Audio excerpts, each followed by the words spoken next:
Hello students, मेरा नाम ब्रजेश कुमार है और आपका हमारे यूट्यूब चैनल में एक बार फिर से स्वागत है। स्टूडेंट्स, आज हम फिर से पढ़ने वाले हैं प्रकाश का परावर्तन तथा अपवर्तन से संबंधित न्यूमेरिकल। आज हम स्पेशल पढ़ेंगे अपवर्तन से संबंधित न्यूमेरिकल। ठीक, आपके बोर्ड एग्जाम में हर बार ये क्वेश्चन तो जरूर ही पूछा जाता है। तो आज इस सवाल को हम समझाएंगे, बेसिक से एडवांस। सूत्र की उत्पत्ति कैसे होता है, यानी कैसे हम सूत्र को अप्लाई करें। ठीक है, शुरू से लेकर अंत तक देखते रहिए, क्योंकि क्वेश्चन आपके एग्जाम में बहुत ज़्यादा महत्वपूर्ण भूमिका निभाने वाला है। ध्यान से देखते रहिए। हम चलते हैं क्वेश्चन की तरफ पैदल। देखिए स्टूडेंट, यहाँ पे अपवर्तनांक से संबंधित क्वेश्चन है। तो सबसे पहले हम क्वेश्चन को हल करने से पहले कुछ इसके जो फार्मूले हैं उसको समझ लेते हैं। देखिए, यहाँ पे जो अपवर्तनांक का फार्मूला लिखा गया है, यहाँ पे इसमें देखिए क्या क्या चीज़ बताया गया। इसमें बताया गया कि अगर मान लीजिए तीन माध्यम हो, एक माध्यम, एक माध्यम, दो माध्यम, तीन माध्यम। ठीक है, तो यहाँ पे माध्यम को नंबरिंग करके मान रहे हैं। वैसे हम वायु मान सकते हैं, कांच मान सकते हैं, पानी मान सकते हैं, डायमंड मान सकते हैं, कुछ ही मान सकते हैं। ठीक है, अभी तो उसमें हम तो अप्लाई करेंगे। फिलहाल यहाँ पे हम फार्मूले को एक दो तीन ऐसे करके हम माध्यम मान रहे हैं। तो मान लीजिए पहला माध्यम है एक माध्यम, दो माध्यम। दो माध्यम दिया है, तो अगर पहले माध्यम के सापेक्ष दूसरे माध्यम का पूर्णांक पूछे, देखिए पहले जो आएगा उस सापेक्ष बताएगा, पहले माध्यम के सापेक्ष दूसरे माध्यम का पूर्णांक, ऐसे होता है। मतलब जो पहले जगह पे है, यानी जो पहला यहाँ पे लिखा गया, यानी कि पहले वाले पार्ट में उस सापेक्ष बताएगा, और जो दूसरे साइड में लिखा है यही अपवर्तनांक बताता है। तो इसको पढ़ते हैं, पहले माध्यम के सापेक्ष दूसरे माध्यम का अपवर्तनांक। तो ऐसे मान लीजिए फार्मूला दिया है, दो माध्यम दिया, पहला माध्यम दूसरा माध्यम। तो हम कैसे फार्मूला लिखेंगे? अगर जो पहले वाला पार्ट लिखा है, यानी कि पहले एक लिखा है, तो पहले वाले को हम रखते हैं नीचे, पहले वाले को रखते हैं नीचे, और दूसरे वाले को यानी N2 जो है, N2 को रखते हैं ऊपर। पहला चीज़ तो ये हो गया। दूसरा फार्मूला जो लिखा है, दूसरा फार्मूला लिखा है इसी का उल्टा, क्योंकि इसमें देखिए क्या बताया गया है, पहले माध्यम के सापेक्ष दूसरे माध्यम का अपवर्तनांक। तो यहाँ पे लिखा है दूसरे माध्यम के सापेक्ष पहले माध्यम का अपवर्तनांक। जब ऐसे उल्टा कर दे, यानी पहले के सापेक्ष दूसरे का अपवर्तनांक दे दिया मान लीजिए, फिर दूसरे के सापेक्ष पहले का अपवर्तनांक अगर कहे, तो हम पहले वाले का व्युत्क्रम कर देते हैं। मतलब 1/1n2, पहले का ही क्या कर दिया हम, व्युत्क्रम। व्युत्क्रम क्या होता है? अगर हम कहें x का व्युत्क्रम लिखो, तो x का व्युत्क्रम होता है 1/x। ठीक है, ऐसे। तो इस प्रकार से हम उसका व्युत्क्रम रूप लिख लेंगे। मान लीजिए कि हमारे पास तीसरा माध्यम कोई है। तो तीसरा माध्यम के लिए देखिए दो माध्यम हो गया, अब तीसरा देखिए, अगर हमारा दूसरे माध्यम के सापेक्ष तीसरे माध्यम का पूर्णांक दे, तो इसको हम कैसे लगाएंगे? इसको ऐसे लगाएंगे। देखिए जो पहले दिया गया है, यानी 2n लिखा है, इसको हम रख देंगे नीचे, और जो बाद में लिखा है n3, इसको रख देंगे ऊपर। अब यहाँ पे इसके सामने क्या है, एक कैसे लग गया? तो भैया जो पहला माध्यम दिया रहता है, जो कॉमन रहता है, उसी को दोनों पहले लिख देते हैं। अगर मान लीजिए कोई माध्यम नहीं दिया है, तो वहाँ पे हम वायु माध्यम मान लेते हैं। ठीक है, तो इस प्रकार से हो गया 1n3/1n2। अब यहाँ पे ऐसे मान लीजिए थोड़ा बहुत कन्फ्यूजन हो रहा है, अगर क्योंकि माध्यम का नाम नहीं लिखा गया है, तो हम सवाल में पढ़ते हैं, फिर उस सवाल में समझाते चलेंगे कि कैसे माध्यम को यहाँ रखना है। आई थिंक ये भी समझ में आ ही गया होगा। फिलहाल चलते हैं क्वेश्चन की तरफ। देखिए लिखा है, वायु के सापेक्ष, वायु के सापेक्ष कांच का अपवर्तनांक 1.50 है, तथा कांच के सापेक्ष 1.610 है, सॉरी 61 है। वायु के सापेक्ष हीरे का अपवर्तनांक ज्ञात कीजिए। भैया देखिए, माध्यम का दिया, एक माध्यम वायु ए दे दिया, दूसरा माध्यम दे दिया है कांच, जिसको हम जी से लिखते हैं। ठीक है, और फिर तीसरा माध्यम क्या हो गया, हीरा, यानी डायमंड, डी से लिखते हैं। तो तीन माध्यम दिया गया। पहले क्या कहा, वायु के सापेक्ष, वायु के सापेक्ष कांच का अपवर्तनांक इतना दिया है। तो वायु के सापेक्ष यानी ए, वायु कैसे लिखते हैं, ए से, दूसरा माध्यम कांच यानी जी। तो वायु के सापेक्ष कांच का अपवर्तनांक कितना दिया है, 1.50 लिखा है, रख दिए। फिर करा तथा कांच के सापेक्ष अपवर्तनांक, वायु के सापेक्ष ही कांच का अपवर्तनांक दिया है, यानी जी, अच्छा सॉरी, तथा कांच के सापेक्ष अपवर्तनांक। यहाँ पे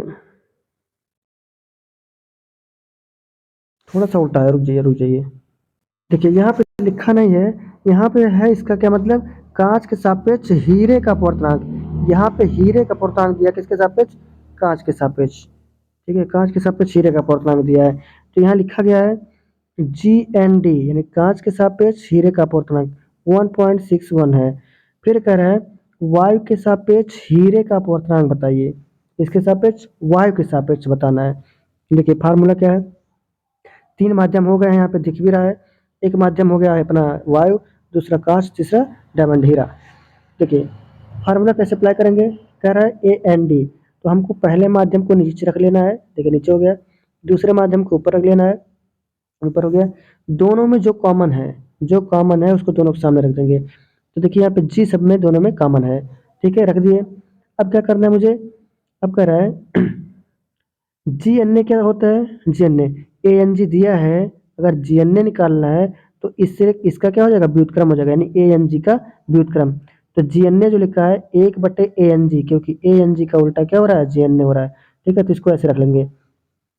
अब देखिए AND जो है यहाँ पे इसमें वैल्यू रख रहे हैं GND, तो GND को हम वैसे रख लिए हैं, ठीक है, क्योंकि इसका वैल्यू दिया है, अभी रख लेंगे उसको। नीचे क्या है GNA का अगर हम व्युत्क्रम रूप रखेंगे यानी इसका वैल्यू रखेंगे तो 1/GNA हो जाएगा।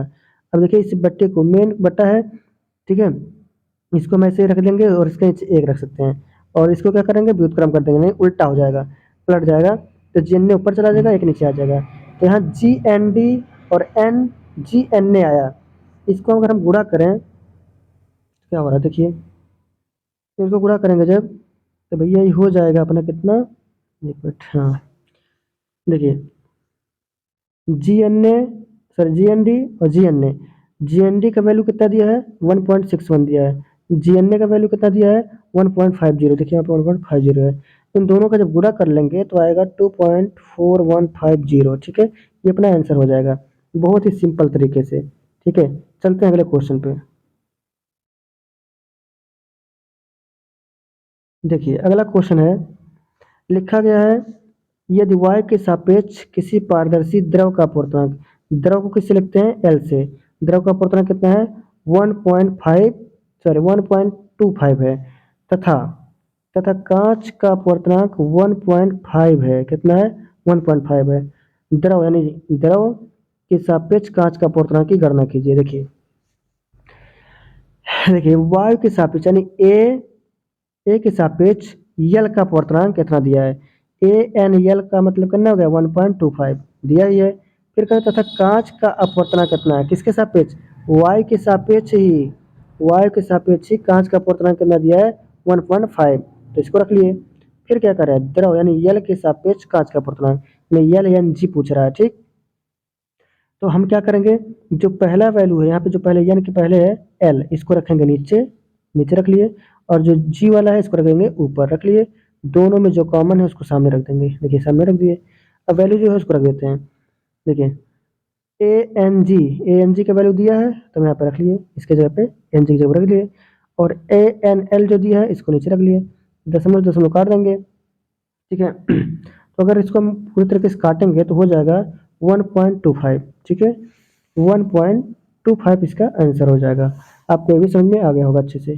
चलते हैं अगले क्वेश्चन पे। देखिए अगला क्वेश्चन है 16 नंबर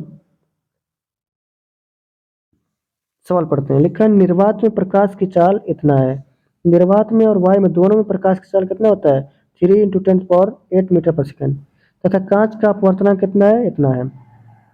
कांच का अपवर्तनांक 3/2 दिया है, तो कांच में प्रकाश की चाल ज्ञात कीजिए। देखिए सूत्र जो है इसको आप अप्लाई कर लेंगे, आंसर आ जाएगा। देखिए कांच का अपवर्तनांक, कह रहा है अपवर्तनांक का फॉर्मूला होता है वायु में प्रकाश की चाल जिसको C से लिखते हैं, माध्यम में प्रकाश की चाल V से लिखते हैं।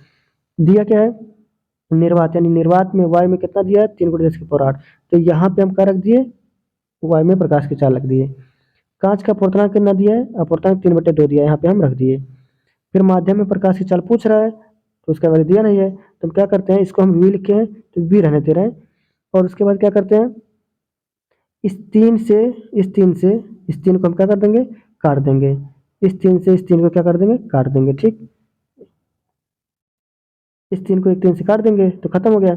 अब ये 2 जो लिखा है, 2 का तिरछा गुणा होगा इसमें, तो हो जाएगा कितना, 2 × 10⁸ मीटर पर सेकंड, ठीक। तो यहाँ पे दे सकते हैं 2 × 10⁸ मीटर पर सेकंड आ गया आंसर, ठीक, इस प्रकार से। अगला क्वेश्चन पे चलते हैं। तो देखिए स्टूडेंट्स, ये जो क्वेश्चन आपका अपवर्तनांक से संबंधित था बहुत ही ज़्यादा इंपॉर्टेंट है। इस पे क्वेश्चन एक ना एक तो जरूर आता है, हमेशा आता है, चाहे वो आपका ऑप्शन में ही आ जाए, लेकिन आता जरूर है। तो इसको अगर तैयार कर लेंगे, इस फार्मूले को समझ समझ लेंगे, तो इसका जो है बेनिफिट आपको मिलेगा। तो आप इसको तैयार करके एग्जाम में जाइए और नंबर पाइए। मिलते हैं अगले वीडियो में एक नया इसके आगे का क्वेश्चन लेके। तब तक के लिए हंसते रहिए, मुस्कुराते रहिए, पढ़ते रहिए, रिवीजन करिए। धन्यवाद। जय हिंद।